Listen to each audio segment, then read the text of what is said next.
চব্বিশ পরগনা জেলার হিঙ্গলগঞ্জ স্বাস্থ্য কেন্দ্রের চিকিৎসক নার্সরা বিপজ্জনক অবস্থার মধ্যে পরিষেবা দিয়ে আসছেন।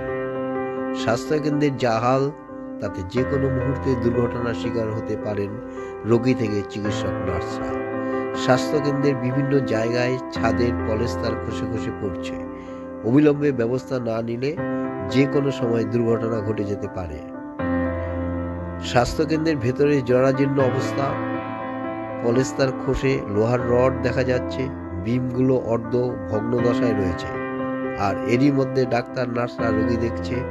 এই স্বাস্থ্যকেন্দ্রে একসময় 10টি বেড ছিল, রোগীরা ভর্তি হতো, সময় সময় ডাক্তার নার্স থাকতো, কিন্তু এখন ডাক্তার দিনের বেলায় আসে, রোগী দেখে চলে যান, তাও আবার প্রতিদিন আসে এমনটা নয়।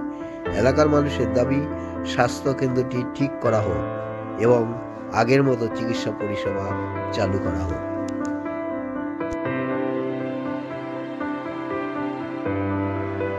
অনেকের মুখে শুনি পরিষেবা ভালো না, কেউ যখন যে আসে সে হয়তো ভালো করতে পারে না, কিন্তু আমি যখন আসি তখন দেখি ডাক্তারবাবু তো এই নিয়ে আজকে আছেন। এবার সেটা সব দিক থেকে ভালো হোক, এটা আমি চাই। আর ভিতরের যে ওই যে পরিকাঠামো, মানে ভেতরে ওগুলো ভেঙে ভেঙে পড়ছে, ওগুলো ঠিক করার দরকার আছে। আমাদের হিঙ্গলগঞ্জ স্বাস্থ্যকেন্দ্র এই মুহূর্তে যা পরিকাঠামো আছে, সেই পরিকাঠামো ভগ্নদশায় পরিণত হয়েছে এবং ছাদের কন্ডিশান বা কার্নিশের কন্ডিশান কোনো মতেই ভালো নেই। এখানকার রোগী বা নার্স ডাক্তাররা যখন এখানে আসেন, তারা বিপজ্জনক অবস্থায় এখানে পরিষেবা তাদেরকে দিতে হয়। তো এই মুহূর্তে যদি বিল্ডিংটা সংস্করণ করা হয় বা মেরামতি করা হয় তাহলে খুব ভালো হয়। এলাকাবাসী আমরা দাবি রাখছি যে যাতে অবিলম্বে এই বিল্ডিংটা সংস্কার করা হয়, তার জন্য আমরা বিশেষভাবে সরকারের কাছে আবেদন রাখছি।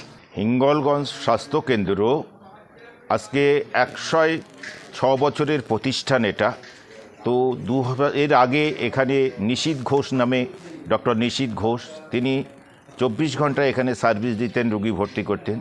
তার রিটায়ারমেন্টের পরে বেশ কিছুকাল পরে 2010 সালে পুনরায় এটা 10 বেডেড হসপিটাল হিসেবে চালু হয়। 2010 সালে 15ই আগস্ট এটা পুনরায় চালু হয়।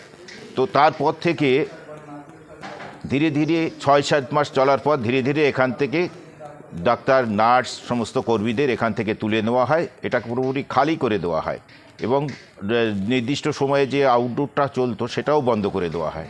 তারপরে আমরা আবার নিবেদনের মাধ্যমে আবার আউটডোরটা কোনো রকমভাবে চলছে, তাও প্রতিদিন এই সপ্তাহে প্রতিদিন আউটডোর চলছে না।